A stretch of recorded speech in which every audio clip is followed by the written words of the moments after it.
We're studying Proverbs. We've been talking about just some general proverbs on speech.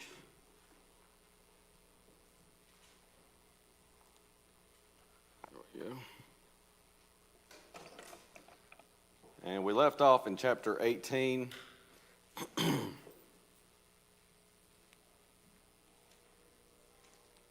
I keep the versions? Yeah.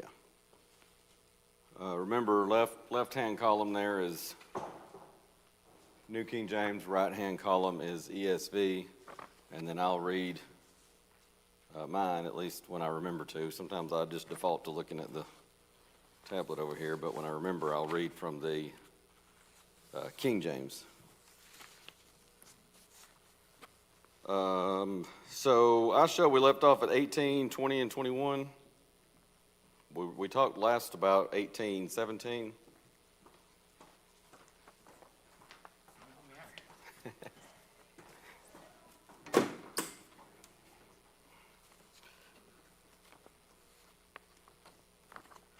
Eighteen, 17 is where we left off last week, and just so many different illustrations you could give. We talked about one with an example of how, as the verse says, or King James has it as, he that is first in his own cause seemeth just, but his neighbor cometh and searcheth him. And so sometimes if somebody runs to you, and well, I'm telling you, if you have children, you know the truth of that, right? If you got more than one child, I mean, if you know children, period, but sad thing is, it sometimes happens on into adulthood. Sometimes, though, as a parent, one child comes to you and says, here is what he did to me. And I mean, they're just indignant. And, maybe your first inclination as a parent is to be pretty indignant too. Like, why would he do such a thing? That's awful. Why would he do that? Well, then you start talking to brother or sometimes sister, and you find out, oh, well, that explains it. Not, sometimes I tell my kids, it's not okay that you just attacked him. However, what this one who got attacked is telling me is a far cry from, poor little old me. I just got attacked out of nowhere by my sibling. And sometimes I've even said, sometimes it's something that I'm sitting here thinking, I probably would have attacked you too. But you know how that is. Sometimes the first person comes along, one person comes along, and I mean, and it sounds like maybe they're telling something someone did to them, something somebody said to them, and then you find out later there's more to the story. Somebody there's just so many examples I can give. I could go on with that forever, but that's one of those proverbs that has just stuck in my mind over the years because I've experienced it so many times. And sometimes just as a preacher, I've experienced that, where somebody comes to me and says, you won't believe how my brother has mistreated me, or my sister in the Lord has mistreated me. And I hear it and I go, whoa, man, yeah, that is troubling.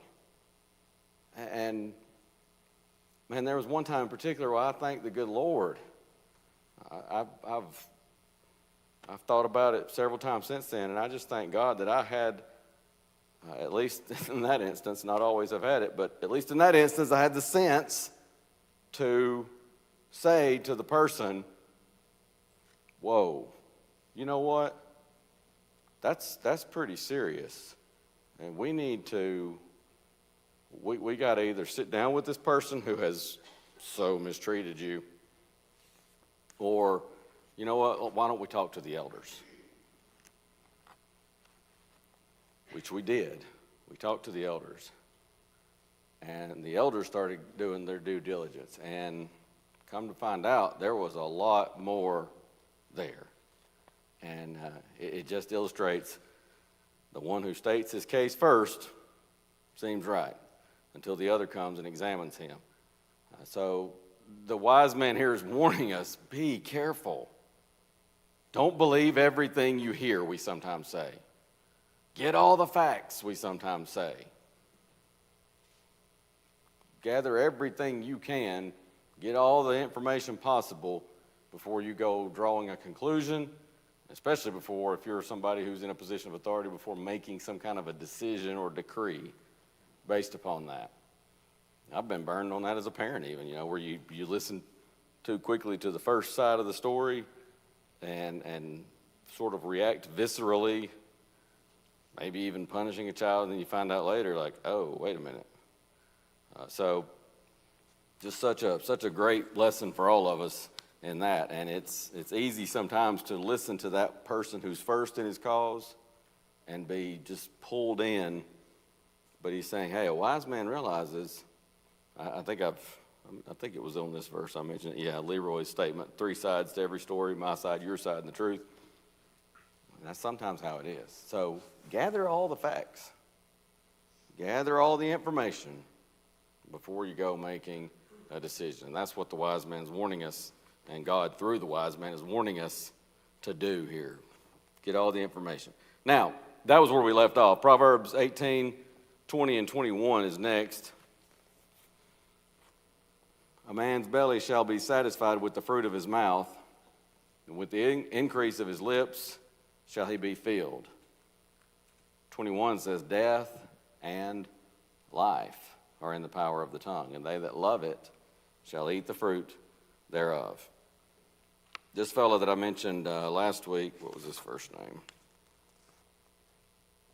I just went blank.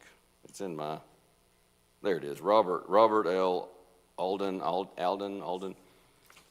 He says on verse 20, what you say is what you are. I mean, that's a kind of interesting paraphrase of that, but I think it's this. When you look at that verse, a man's stomach shall be satisfied from the fruit of his mouth, New King James says, from the produce of his lips he shall be filled. What you say is, to some extent at least, what you are. And that's because, as Jesus said, out of the abundance of the heart, the mouth speaketh. Now look, anybody can lose their temper or in a moment of carelessness say something that is out of character. But if you see somebody that consistently has, it may be ugly speech, it may be vulgar speech, it may be hateful speech, just a mean-spirited, nasty person, that kind of thing, that's coming from within. If that's the practice, then there's reason for that. So to that extent, I think it is fair to say what you say is what you are. He also mentions, I think it's him that mentions that this is basically another variation of you reap what you sow, especially in verse 21. I also was reminded of Proverbs 4:23, looking at verse 20 particularly. He's saying, well, really both these verses. A man's stomach shall be satisfied from the fruit of his mouth. And that goes with the end of verse 21. Those who love it, talking speech, will eat the fruit thereof. And so you're going to be gobbling up the consequences of your speech. It's kind of the idea. But it's just another variation of reaping what you sow. But it also reminded me of Proverbs 4:23. Keep thy heart with all diligence. Why? Out of it are the issues of life. And so again, to that extent, we could say, or at least to some extent, what you say is what you are. Or what you are comes out in what you say. Maybe that's a better way to word that. But there are two consequences here in verse 21 particularly that result from what we say, our speech. And whether that means talking too much or talking too little. And I think it's important to realize here, we emphasize, and don't mistake me, we emphasize with good reason, we emphasize talking too much, because that tends to be probably, I think it's fair to say probably, right? Tends to be more often the problem. But could there be a problem of talking too little? What might we give as an example of that? Do what? It may be a situation of dealing with false doctrine. It may be a failure to tell somebody. We sometimes even sing the song, "You never" what? Mentioned him to me. You met me day by day. You knew I was astray, yet never mentioned him to me. Well, that would be a case of talking too little, right? I've thought about it many times over the years, and I still can't tell you exactly why, but I think it's a good example of it. But I'll tell it on myself. I was college age and sitting in a college class, and there was a guy in there that he had kind of been, I don't know if I'd say rude to me, but he'd been a little bit almost standoffish with me. And so I guess part of that was me trying to, I didn't want this guy to not like me, but he was teaching the college class, and he just so happened that quarter, or I don't know if he was on any kind of quarter schedule, but he was teaching the book of Romans. And I don't know, I don't know if it's still popular or not, but at that time, I remember a number of people that I knew or knew of who were absolutely butchering the book of Romans. And so many times I would find out, sometimes they would mention it in the study or just somehow find it out later that, they've been reading this book by a man named K.C. Moser, and it's called The Gist of Romans. And I mean, it's like, that became the textbook for a lot of, for lack of a better term, liberals when it came to teaching the book of Romans. Well, this fellow had read that book, and he just hook, line, and sinker, swallowed it down, and was really, in a lot of ways, just regurgitating some of that. And a lot of them took that and even went further with it. Man, this one particular class, I remember I'm sitting in there one Sunday morning, and he's teaching that class. And I mean, I knew I'd been through preaching school at that point, and I had enough study and knowledge of the Bible that I knew it was getting to the point of not just being like, I don't know about that. It was getting to the point of like, whoa.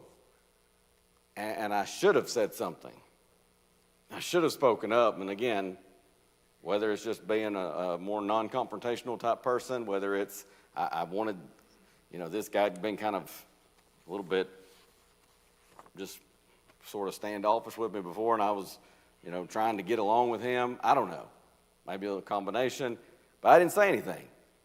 And it's one of those things that bothered me ever since. Even if nothing else, maybe go either speak to him. Could have done that. Could have spoken to him after class. Probably, I still feel like it should have been dealt with in class, just because he's saying that in that class. And I sometimes say, when you got a group of people gathered together, it's very rare that you get those exact same people. If it gets beyond just 3, 4, 5 people, it's difficult to get those exact same people together again to say, oh, hey, by the way, let's correct this. And so some things really ought to be handled right then. But I could have at least done that, maybe talked to him aside, maybe even talked to one of the elders and say, hey, I'm just a little concerned because here this, and that wouldn't be inappropriate in that situation because that's a public teaching and James 3:1 and all that. I don't know. I knew better. I just didn't say anything. And like I said, it's one of those regrets that I just, you just got to live with it, because sometimes you just can't go back and correct that. Sometimes you can say, okay, I should have said something, but here's what I'm going to do now. But I couldn't there. But that's to me, a good example of, a good personal example of, I should have said something, but I said too little. But yeah, a lot of times I think the more difficult challenge for us is saying too much. Tim, I think you were going to say something. Yes. And, if there's wrong things being stated, you don't have Right. Man, in fact, it's almost like, it was almost like providential, like the Lord was trying to give me a mild rebuke, because it wasn't long after that incident that I started working with the Centerville congregation. That was just, 45 minutes from there. And Bill Wheeler was the preacher's name there at the time, and I don't know that he's any relation to our Bremen Wheelers, but probably is, whether it might be a little bit distant relation. But anyway, he was probably, might have been in his 80s at that point, but that was part of why I started. He was having trouble remembering verses and things like that. So he said, I could use some help. And he was just wearing down, really. So I went and I did most of the preaching. He would do some teaching still, especially Wednesday nights, because it was a little bit far for me to drive as a kid in school. But he was just, man, he was such a good, like, mentor type person for me. But one day we were talking and something came up about this. They had a group from, I think it was maybe Birmingham area, that they came, I don't know, I don't even think it was once a month. It might be like once a quarter or so. They would bring young folks, either teenagers or it might have been college-age kids, and they would, like, conduct services. And they would have a speaker who preached. And Brother Wheeler was telling me about this, and he said, they haven't really been back since this last time. It's been several months back, but the fellow got up and he was preaching, and he basically started teaching like ecumenical type stuff, like not the one church of the New Testament, and said he really, I'm being generous when I say he came just very close to implying teaching salvation by faith only. And he said it was egregious. And so we're just sitting there talking about this, and I wasn't even at that time, at least, thinking about the other incident that had happened. And I just was like, I'm sitting here thinking as myself, like, whoa, how do you handle that? Because, like, I don't know that you could let that go. And he said, oh, no, there was just no way to let that go. And I said, well, what did you do, Brother Wheeler? And he said, well, I always would get up at the end of service and thank them for coming and all that. And he said, so that's what I did, and I thanked them. And he said, we appreciate them coming and don't ever want to take that for granted. However, I do want to address something that was mentioned that just, if you look at the scriptures, here's what the scriptures say relative to that. And so I couldn't feel good with the audience leaving here today without us understanding that. And he said, maybe I misunderstood that wrong. And if I did, then please, let me know afterward or whatever. But I want to make sure that we're all on the same page with that, because we don't want anybody going away from here thinking something that the Bible does not teach. And it was just like the most gracious way anybody possibly could have handled that, as far as that was Brother Wheeler. That was him to a T. He just, anything he handled like that. He was so good at that, and very good at speaking when he needed to speak, staying silent when he needed to stay silent, and when he did have to speak and say something like that was kind of going to be hard to hear, he just had a way about him with that. But yeah, that's silence often implies consent. And I told a story, I don't know, it was a few weeks ago, I think, in a sermon about the guy when I was doing my co-op, and he's telling me, clean out this room, and I'm a student and was piddling with computers some, and so I was like, I could take some of these home and try to work on them and maybe learn something. And he ends up telling me, Chad, I'm going to walk out of here, and if anybody asks me, I'm going to tell them I told Chad all those computers, everything in that room goes in the dumpster. And he kind of winked at me, and then he left. He didn't say, you can keep those. But that silence, there definitely implied consent. But sometimes it's just as simple as a situation like I described in that class. So, yeah, it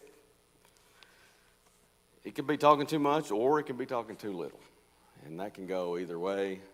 But here's the point of the two verses, and again, especially verse 21. Whether it's talking too little, whether it's talking too much, we absolutely will reap the fruit sown relative to our speech. And so, God is not mocked. Whatever a man sows, that shall he also reap. And I don't know that I'd ever thought about this, but Alden in his commentary, in his notes, says basically what we were saying here about talking too little. He says, quote, "We must also accept the consequences of what we don't say."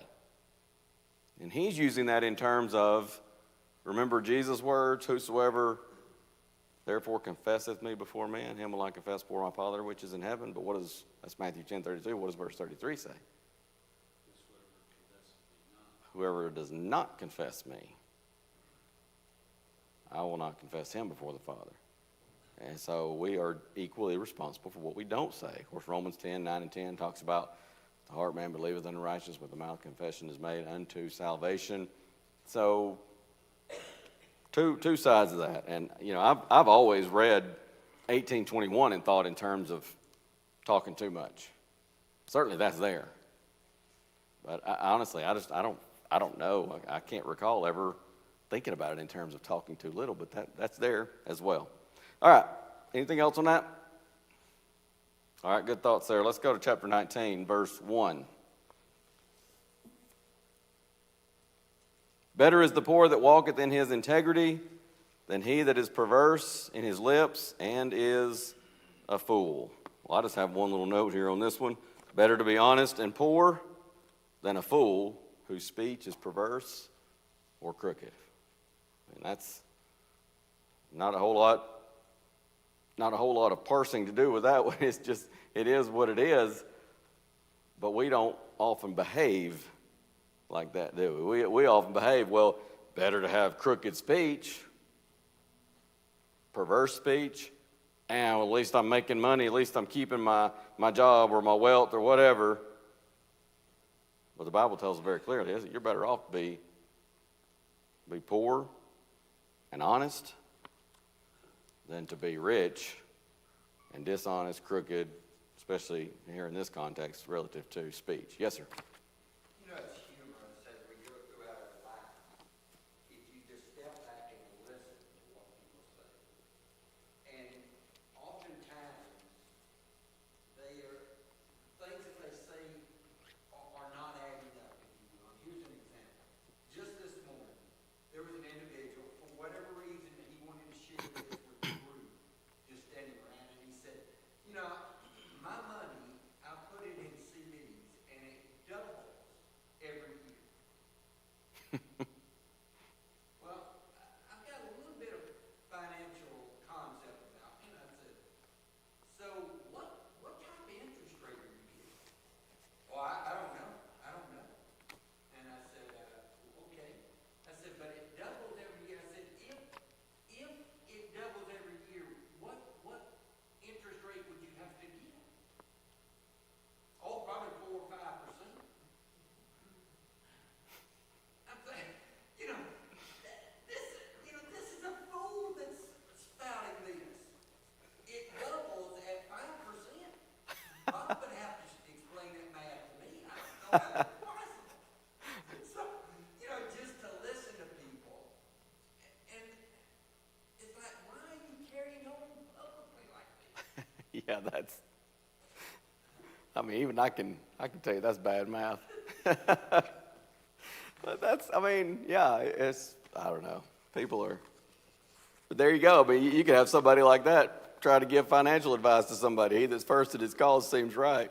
And somebody else comes along and goes, hey, whoa, time out. Before you go investing in your CDs at 5% that are going to double in a year. Good grief. All right. Better to be honest and poor than a fool whose speech is perverse and crooked. Next one is down in 1928 here. I'd like to know where I could go. Johnny, you got any CDs available down where you work that'll double in a year? I need.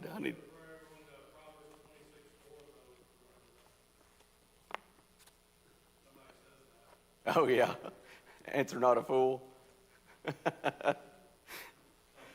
Oh, man. Yeah, that's certainly the height of foolishness. If somebody's thinking that. All right, 1928. An ungodly witness scorneth judgment, and the mouth of the wicked devoureth iniquity. As you see there, New King James has a disreputable witness. ESV, and also the ASV, by the way, has a worthless witness, mocks at justice or scorns justice, New King James. So think about this. Here you've got this person that, as Alden puts it, under oath means nothing to the corrupt witness. He lies if and when it suits his purpose. You ever know anybody like that? Hope we don't act like that ourselves, but there are folks that, under oath, or just the principle of honesty in general, but even to the point of being under oath, it means nothing. Oh, if I'm in a bind, tell a lie. Might be in trouble, tell a lie. Make me some money, tell a lie. Beneficial to me in some other way, tell a lie. Just the truth means nothing to them. They're going to tell a lie if and when it suits their purposes. That's so true. And look at that last phrase there. And this, again, I don't know if I thought about it till this study. The mouth of the wicked devoureth iniquity. I was thinking about this and I thought, essentially, the meat and drink, food and drink of the wicked is iniquity. I thought about this and I thought, how exactly opposite is that of a statement found in John 4:34? The disciples come upon Jesus and they were wondering, did somebody already bring him food? And he says, my meat is what? To do the will of him who sent me and to finish his work. Jesus says, my food and drink is to do the will of the Father. It doesn't mean he didn't ever eat or drink, but he's saying, that's my very sustenance, my very existence. The mouth of the wicked, his sustenance, his existence, is iniquity. Man, that's powerful. And so, just the exact opposite of what Jesus said. He said, my meat is to do the will of him who sent me. So that's what we need in our speech and our lives. May our meat, our nourishment always be to do God's will. And when I find myself falling short of that, admit it, make it right, learn from it, and do better going forward.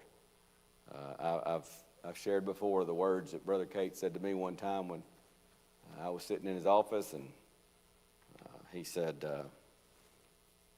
Did you make this right? Did you talk about this? We had left, me and some buddies had left a campaign early, and we knew we were breaking the rules. It's not that we didn't know that. We didn't do it in ignorance, hence we got in trouble. But I think we were kind of thinking of it in terms of like skipping school more so than in terms of skipping an assembly of the Lord's body that was meeting, because that was the last night of the meeting. When we would go on campaigns, we'd door knock during the day, have a gospel meeting at night. Well, it was the last night of the meeting, and it was just one of those. It was freezing cold. All these southern boys got up to northern part of Illinois, and it was it was freezing. We're all scrambling to get to the Target or some kind of store where we can buy some thermals and things like that. It was so cold in January up there. We weren't ready for that. I sure wasn't ready for that because I hate cold weather. So we were just kind of discouraged, and so off we go. Well, of course, be sure your sin will find you out. Moses said that to the people there in Numbers 32. Well, it found us out, and so once, I think all of us guys that were in on that, I think there were like 4 of us single guys that we just sort of bounced out of there. And we all, once we thought about that, we were like, oh yeah, that was wasn't a good thing to break the rules for, school rules, but boy, missing an assembly, that's not what, we weren't really thinking about it like that. So we all admitted it, and even got up, each one of us got up and addressed the student body publicly and said, hey, some of y'all may know about this. Apologize to my classmates. It was not the right thing to do. We did wrong in that, and we also did wrong toward our classmates and sort of abandoning the other guys that were there still working. So we did, and sitting in Brother Cate's office, he said to me, well, did you repent? Yes, sir. He said, did you repent publicly? This was publicly. There are other people that know this was public. Yes, sir, I did. I addressed the chapel, the student body in chapel this afternoon. He said, and then I remember very well, he looked across me and kind of leaned forward. He said, did you learn from it? I said, yes. Because we were all embarrassed, obviously. We were all just kind of not thinking about that very much. And when we realized it later, like, oh, wow, we just completely skipped an assembly of the church. Well, conscience was pricked, and we were like, man, and then you feel terrible. I said, yes, sir, I can safely say I've definitely learned a lesson, and I don't think that will ever happen again as long as I live. And he said, all right, you can go. And that was it. And that's just stuck with me, and that's taught throughout Scripture. When we mess up, and we will, we're going to mess up. I don't care if you're a brand new Christian, a long-time Christian, been one 40, 50 years, preachers, elders, deacons, Bible class teachers. There's nobody that doesn't mess up from time to time. But what do I do with that? Am I going to try to sweep it under the rug? Or am I going to confess it, admit it, own it, as we sometimes say, make it right, and learn from it, and do better going forward? Everybody's going to mess up, but how we respond to it is up to us. All right, let's go to chapter 20. Anything else on that so far? I told y'all sometimes you got to jump in. Sometimes I don't always remember to. I've got 20 verse 5 here. Counsel in the heart of man is like deep water, but a man of understanding will draw it out. So the idea here of deep water, we talked about this before with one, I don't remember which verse it was, but we were talking about that phrase, deep water, and it seemed to be a little bit a different meaning. Here, it's not deep water as in like we sometimes say you're in deep water. It's more like that deep water you're trying to get to with maybe digging a well. You're trying to get to that good source of water, that constant source of water. And so he says, counsel in the heart of a man is like that. Sometimes, I don't know, I'm going to guess here, Jimmy, you can confirm or deny, but I'm guessing sometimes some wells are incredibly difficult to get to the deep water or the good water or whatever, to get that well done. Well, sometimes that's how counsel in the heart of a man is. Particularly a wise man. He's not going to come out.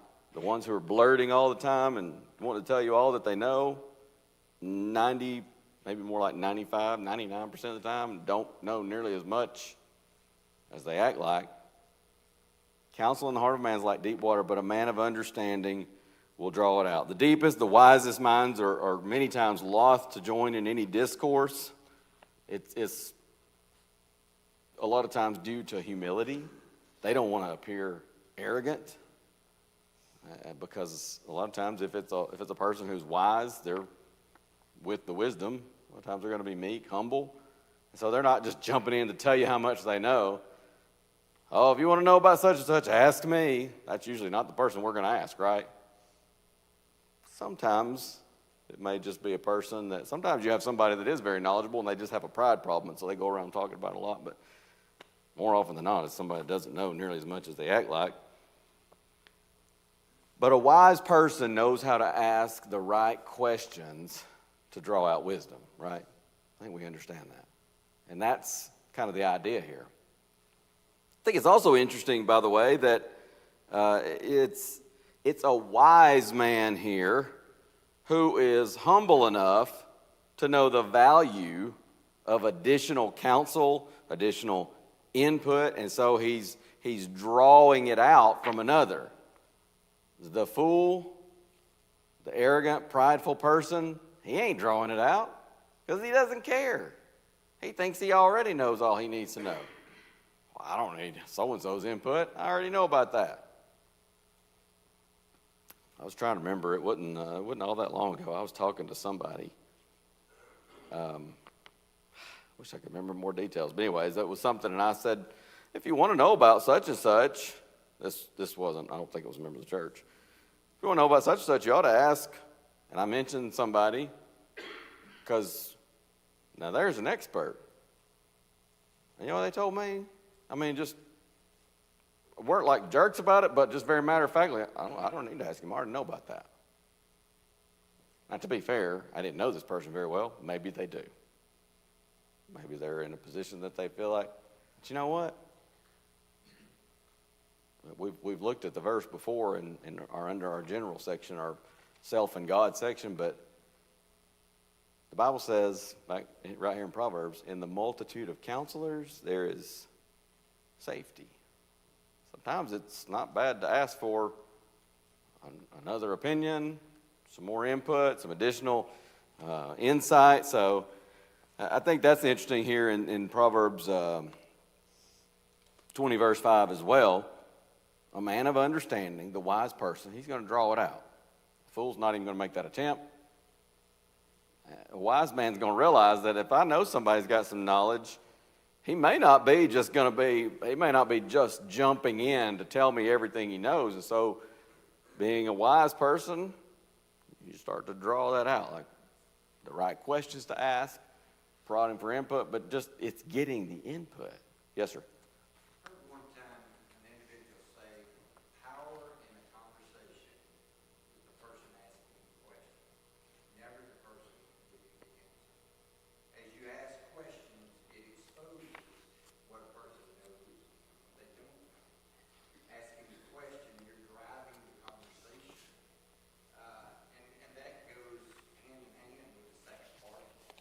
But a man of understanding will draw, meaning he's the one doing the work, he's the one doing the question. And I think that's a powerful, very good point on this verse, is that, yes, a lot of times the one asking the questions, kind of directing that conversation and controlling that, and a lot of times that's, in many cases, not always, but in many cases, that's the wise person. It's guiding and steering. But like you said, you ask questions, you start finding out what people know. How many of us have been in an interview? And it's like, boy, I really hope they don't ask about whatever. But a lot of times, good interviewers, they know what to ask, and they'll ask the right questions. I heard about a situation where there was a train, and it was one of those it was a real slow-moving train, but there was a farmer who, this was years ago, his truck had gotten stuck on the tracks, and he had some kind of material in there. It was worth quite a bit of money, and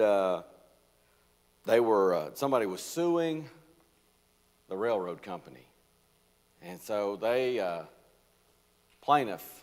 had this farmer whose truck was stuck on the tracks. They had him on the stand, and their lawyer was not cross-examining him, questioning him, and he says, now, according to your statement, Mr. So-and-so, you were standing on the tracks. You had gone down the track and you saw this train coming. You went down a good, solid quarter mile or so down the tracks, and you were waving your lantern. So that, yes, it was dark that night, but you were waving your lantern for the train to stop. Is that true, Mr. Smith, or whatever guy's name was? Yes, sir, that's true. Thank you. No further questions. Well, they won the case.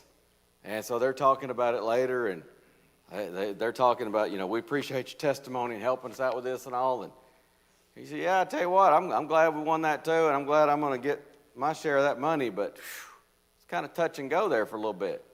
He said, what do you mean? I was real scared when they cross-examined me they were going to ask if that lantern was lit. Sometimes it's about asking the right questions, right? So, all right, let's go to our next verse here in chapter 20, verse 15.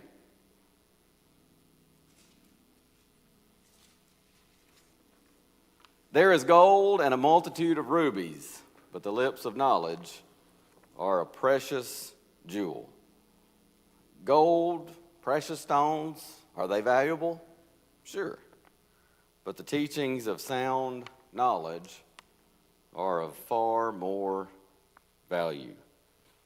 So in our everyday life, we would do well to learn to differentiate between true value and perceived value.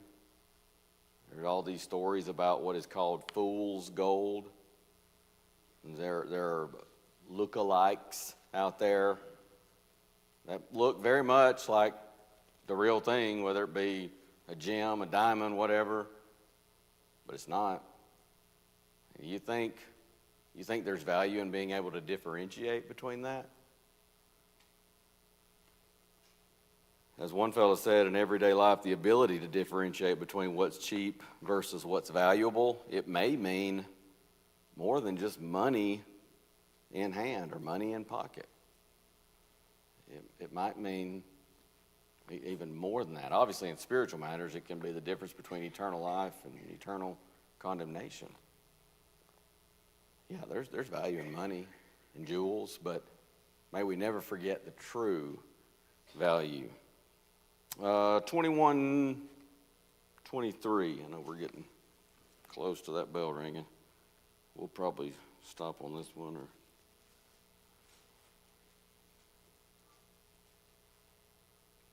21:23 says, whoso keepeth his mouth and his tongue keepeth his soul from troubles. The word keepeth there is repeated for emphasis. New King James has guards. Did I get that right? Yeah, guards. Keeps in the ESV. The one who guards his lips guards his life. Again, we're seeing the importance and the just how much impact speech can have on our lives. Keepeth is a Hebrew word.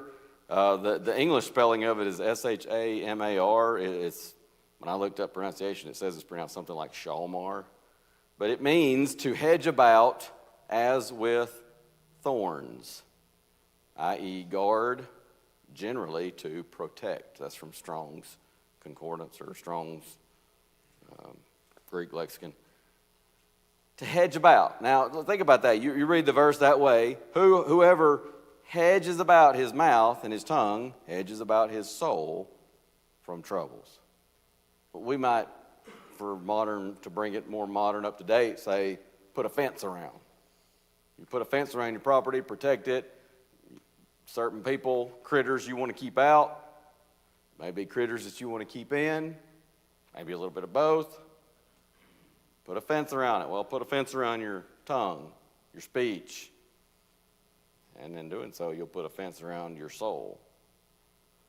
It's not a guaranteed, fail-proof way, because even with fences, hedges, and so on, sometimes the critters still get out or in. But does it help? Does it go a long way toward that? Sure. So that's an interesting thought there, the idea of hedging about with thorns or fencing in, we might say.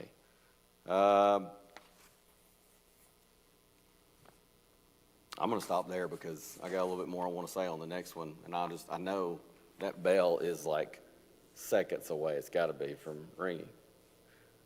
If I was trying to get that next one, he'd be ringing. Who's ringing that bell tonight?